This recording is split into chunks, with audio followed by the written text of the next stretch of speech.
Hello there, Gemini sign. Welcome to your monthly reading. So this reading is for the month of July. Love reading for Gemini, Sun, Moon, Rising, Venus. Gemini, hindi lahat ng Gemini maka-resonate sa reading na to. So takes what resonates and leave the rest. Cross watchers, pwedeng kayo to at hindi sila Gemini. So put yourself in a situation kung saan kayo naka-resonate. Gemini, if hindi kayo naka-resonate sa reading na to, please check your other placement. Your Sun, your Moon, your Rising, your Venus sign, dahil pwedeng doon kayo maka-resonate at hindi dito. Okay? So, ano yung pwede mangyari this month of July?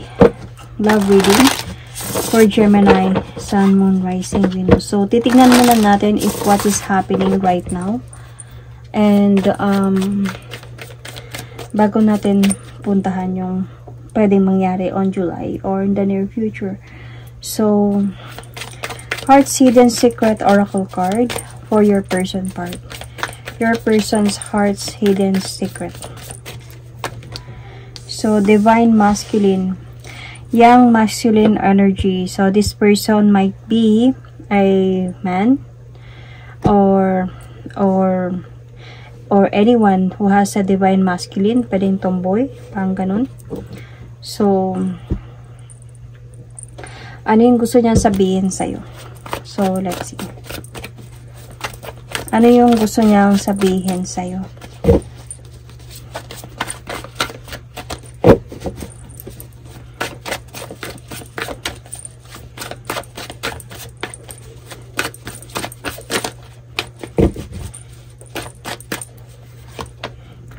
Masaya ako pagkasama ka. Gemini. So, ano yung message? Ano yung nangyayari sa'yo ngayon?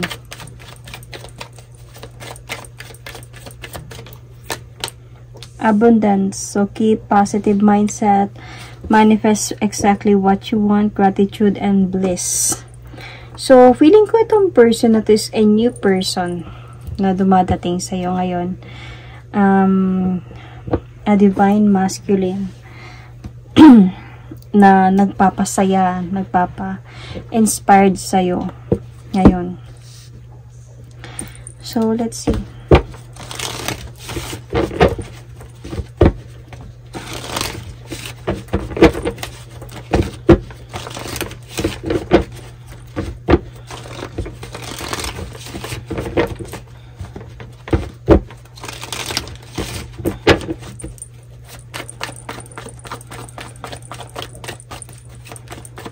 Gemini, what is happening right now?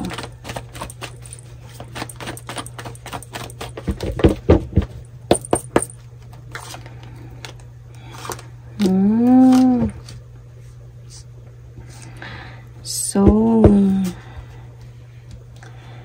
Gemini.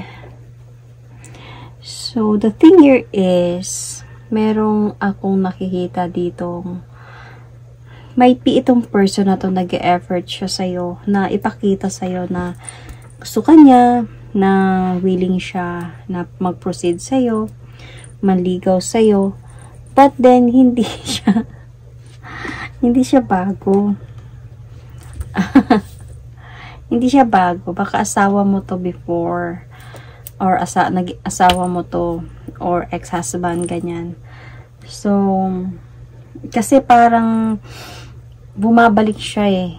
Kasi ikaw hindi ka sure eh sa pagbabalik niya. Kasi nga, nasa point ka na ng abundance sa buhay mo. Prosperity. So, siguro swerte ka na sa trabaho mo. Okay ka na sa trabaho mo, sa money mo, finances. And then, naging kaibigan siguro kayo nitong ex mo na to. Kumaga para sa mga bata siguro. So, sometimes siguro na nagkakaroon kayo ng get together, ganyan, kahit ex na kayo. Tapos, naramdaman niya ulit yung pagmamahal na yun sa'yo. I mean, naramdaman niya ulit yung happiness na yun sa'yo. So, even if hindi na kayo, hiwalay na kayo nito, So, every time siguro na nagkakaroon kayo ng bonding as a family, might be with the children, kahit ex na kayo, parang nakakaramdam siya ng parang, what if balikan ko kaya si Gemini? Parang ganun. But this could be a vice versa, okay? So, ikaw, hindi ka sure. Kasi the cycle has already ended sa inyong dalawa. Okay ka sa buhay mo ngayon. Hindi ka sure kung tatanggapin mo siya. Pero siguro nandito siya sa point na ay, ikaw kasi nung time na yon nahirapan ka din kasi mag-move on. Nasaktan ka talaga. And nahirapan ka talaga. Feeling ko during those time, naiwanan ka din niya sa responsibility. Kasi bumigat yung problema mo before nung naghiwalay kayong dalawa. Pero ngayon nakaahon ka na. Okay ka na. Pero parang para sa'yo kasi, siguro para sa responsibility na meron kayo, para sa mga bata, sa anak nyo, okay na maging kaibigan tayo, mag-usap para sa bata, sa support, ganyan. This time, siguro yung mga nangyari to before pa. So, parang itong person na to, parang na-inspired siya balik sa'yo. And parang yun na nga siguro na nasabi niya na masaya siya kapag kasama ka. So, parang gusto niya nga bumalik sa'yo. Ini-stalk ka nito sa social media. And parang gusto niya na mabalik yung pagsasama ninyo ulit. Maging balance yung sitwasyon ninyo. So, ikaw hindi ka sure about this. So, let's see. Gemini. Bakit ba kayo naghiwalay before?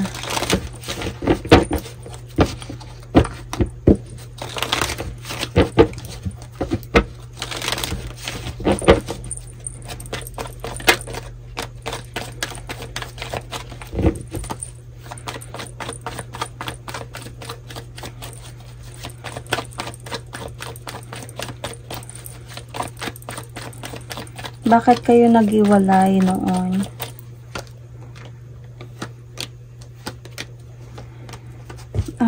Alam mo, maganda pala yung pagsasama ninyo before. And maganda talaga, parang feeling like complete family, nagmahalan kayo. Hanggang sa nagkaroon siya ng iba. Umalis siya. Kaya pala doon sa point na parang nahirapan ka, mabigat, parang lahat ng burden napunta sa'yo, pasan mo. Nung time na umalis pala to siya, emotionally from you, nag-decide siya na umalis, because nagkaroon siya ng ibang karelasyon dito. So, during those time, hindi na niya, dumating sa point na hindi niya na na-appreciate yung marriage ninyo. Dahan hanggang na-disappoint, may mga disappointments na, even sa part sa'yo, parang may nararamdaman mo na something wrong. Until sa naghiwalay talaga kayo, he betrays you and umalis siya. So, kaya pala napasan mo yung responsibility noon. Kaya ngayon, nasa point ka na ng abundance ng buhay mo. Tapos okay na, dahil siguro ilang taon na nangyari to. Nung time na nagkausap sila ng anak mo, kayo, friendship, ganyan, naramdaman niya yung happiness ulit sa communication or convo ninyong dalawa. So,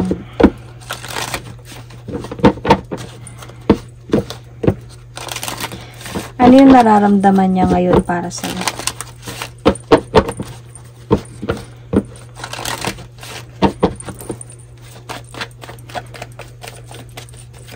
So, you might be dealing here with Pisces, Cancer, Scorpio, Taurus, sino pa? Capricorn ba? Yeah, Capricorn, Sun, Moon, Rising, Venus. Ano yung feelings niya sa'yo? See? He wanted to move forward towards with you. Parang gusto niyang ayusin yung sarili niya para maayos yung pamilya niya ulit. So, and he wanted to move forward. Sa dami ng pinagdaanan ninyo before, naging masaya din naman talaga kayo before. Lalo na may mga anak pa kayo or may anak kayo. Parang gusto niya maibalik yung pagmamahalan na yun. Yung happiness and fulfillment. And nagkakaroon sa kanya dito ngayon ng realization na happy siya na kasama ka sa mga communication ninyo, video calls ba or ano man yan with your children, para nakaramdam siya ng buong pamilya ulit. So this time, yung feeling niya na gusto niyang ipakita na nagbago na siya or babaguhin niya yung sarili niya para ipakita na nagbago na talaga siya and gusto niya mabuo ulit yung pamilya niya. Yun yung feeling niya ngayon. And gagawin niya yung best, gagawin niya yung action best niya para sa mabuo ulit kayo as a family. So, you might be also dealing with Capricorn, as I said earlier, right? Gemini or Virgo. So, let's see. Ano naman yung nararamdaman mo ngayon na ganito? Yung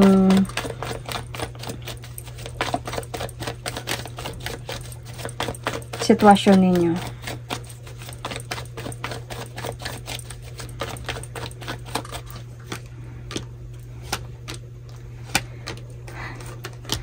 Gemini, may nararamdaman ka pa din sa kanya, pagmamahal.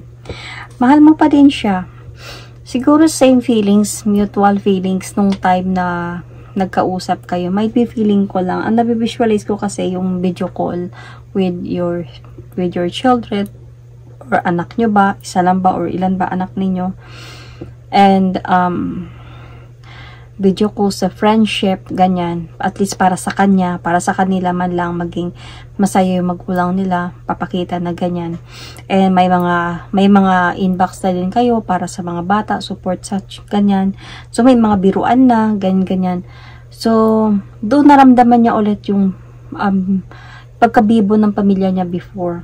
So ikaw, naramdaman mo din yun. Naramdaman mo din na may nararamdaman ka pa sa kanya. Kaya nga pumapayag ka Kaya nga pumapayag ka na, okay, magpag-ayos ako sa tatay ninyo or magpag-friends, okay, ganyan. Hindi mo lang pinapa-obvious, Gemini, pero gusto mo pa din yun. Kaya lang, hindi ka na din inosente kasi about what happened sa issue ninyo before na iniwan ka. Dahil sa sumama siguro siya sa iba, nagkaroon siya ng ibang relasyon, he betrays you. So, parang during those time, hindi mo nakakalimutan kasi yun. So, yung gaano kabigat na binigay ng person na to sa'yo before, iniwan niya yung responsibility sa'yo. See? Iniwan yung responsibility, yung mga bata sa'yo. Then, napagod ka. Hanggang sa napagod ka talaga. Until sa naging strong ka na lang talaga. Until right now, okay ka na. Nasa point ka na ng buhay mo na nakabangon ka na together with your children or your child. And then, hindi mo lang talaga nakakalimutan yun, yung mga pinagdaanan ninyo. And, parang andun ka lang sa point na waiting ka lang sa mga pwedeng mangyari. Ano man yung pwedeng mangyari, ano man yung nakalaan. So, ganun. Pero may nararamdaman ka pa sa kanya, mahal mo pa din siya. Nandyan pa din yung pagmamahal in a way. So, you might have a Pisces in your chart or Cancer, Scorpio, Pisces, or a Leo in your chart. So, tignan natin ano yung pwede mangyari this month of July. So, based sa nangyayari sa inyo ngayon, Gemini.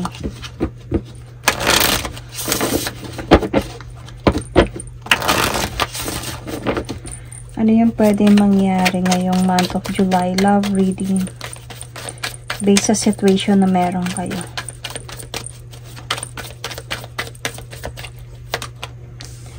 Chasing, thrills, excitement, good time, ecstasy.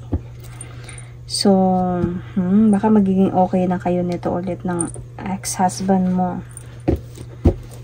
So, ano yung dami? Ano yung pwedeng gusto niya sabihin sa'yo? Dami.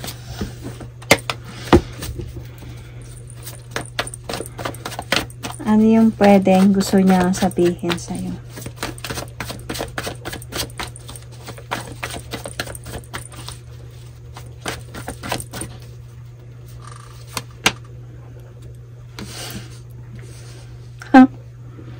Are you kidding me? Binigyan ako ng problema nito. So, hindi ko alam kung sino ang pipiliin ko. Gets ko na. Kaya pala nandito siya sa point, nasa feeling niya, na gusto niya ng, ng parang freedom, or gusto niya na naayusin yung sarili niya, yung buhay niya. Kasi, during this time pala na, yun na nga, diba, nagkakaroon ng family, video calls, or communication, para lang sa bata, maging friends kayo, mag-usap kayo about support, sa mga anak ninyo. Itong person mo pala, meron pala siyang, may tika relationship. And, siguro nasabi niya din doon na pwedeng mag-usap kami ng ex ko, para lang naman to sa bata, wala namang problema. Ang nangyari, bumalik yung feelings niya sa ex, sa'yo, Gemini, na ex niya. Pero meron pala to siyang karelasyon, na kaya dito siya sa point na hindi ko alam kung sino yung pipiliin ko, kasi nahihirapan na siya na naiipit na pala to siya sa sitwasyon, sa feelings niya, na gusto niya talaga mag-move forward, na ayusin yung mabuo yung pamilya niya. Pero kaya siguro to lumabas na Devil card, kasi naiipit siya, kasi may karelasyon din siguro to siya, na matagal na din sila, kasi matagal naman na kayo hiwalay nito. Ito mga pinagdaanan ninyo sa past to. So let's see sa part mo.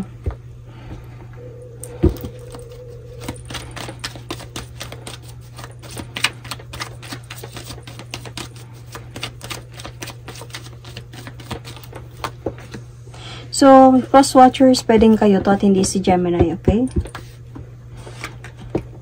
So, sa'yo naman, mirroring each other, self-image, relationship reflects, our wounds, introspection. So, feeling ko dito, mirroring each other, that means that nakikita mo din sa kanya yung nangyayari sa'yo. Or sabihin natin na parang yung ano yung nararamdaman mo, ano yung nararamdaman niya, nararamdaman mo din. So, kasi may mga self-image dito sa relationship self-reflect. So, parang feeling mo, naiintindihan mo siya in a way. Nararamdaman mo yung nararamdaman niya. Kaya nga meron dito parang kung naging happy ka, naging happy siya sa ngayon na nagsama kayo ulit, nagkayos kayo ulit para sa mga bata, ganun din yung naramdaman mo.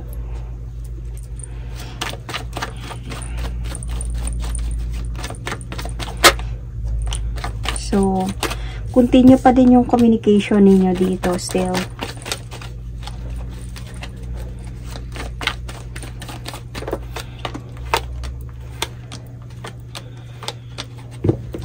Agoy.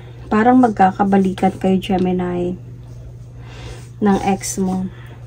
Kasi makikipagbalikan talaga siya sa'yo. Even if nasa point pa siya na hindi ko alam kung sino yung pipiliin ko. Pero feeling ko dito, babalik pa din talaga siya sa'yo. Kasi iisipin niya na masaya na siya every time nakikita niya na kayo, mag-usap kayo ng anak nyo, ganyan. Pati siya kasama. So, parang ang saya. Parang same as before. So, parang may dito nga yung excitement sa kanya. Nandito yung excitement and good time. Na feeling niya, with the chasing thrills, hinahanap-hanap niya to. So, if this is like a video calls, baka nasa abroad ka, anak nyo, pati siya, so, tapos nag-uusap pro video, group calls, then, parang nakakaramdam siya na, hinahanap-hanap niya na to. Parang gusto niya na tumatawag-tawag na palagi, ganyan, magpamilya. So, ito yung nakita kong chasing thrills dito, and excitement and good time. So, parang iniisip niya na kasi dito yung responsibility niya, ayusin niya na at makipag-ayos na talaga siya sa'yo. Kaya, babalik talaga siya sa'yo dito para mag-offer sa'yo ng victory. and love again. So, hindi din to madali para sa kanya. Kasi, halos hindi din to siya makakatulog sa gabi thinking about. Kasi nga, meron nga siyang karelasyon na iba. So, may karelasyon na din siya, matagal-tagal na din sila nito. Pero, feeling ko kasi, mangyayari pa din na babalik pa din talaga siya sa'yo as his ex-wife or ex-husband. At, and siguro, sa point na yon, mamimiss ka kasi niya. Every time, mamimiss ka niya. So, maghiwalay siguro talaga to silang dalawa nitong person niya kasi nga, babalik na siya sa'yo. So, may mga issue din sila sa kanilang dalawa. So, paano sila maghiwalay, we never know. Pero, babalik kasi talaga siya sa'yo eh. And there is a possibility na magkakabalikan pa kayo dalawa nito. Ng person mo, ng ex mo, unexpectedly. So, you might also be dealing here with, or you might have this in your chart, Libra, Cancer, Gemini. So, this could be you, or your person. You might have the same Gemini in your chart. Leo,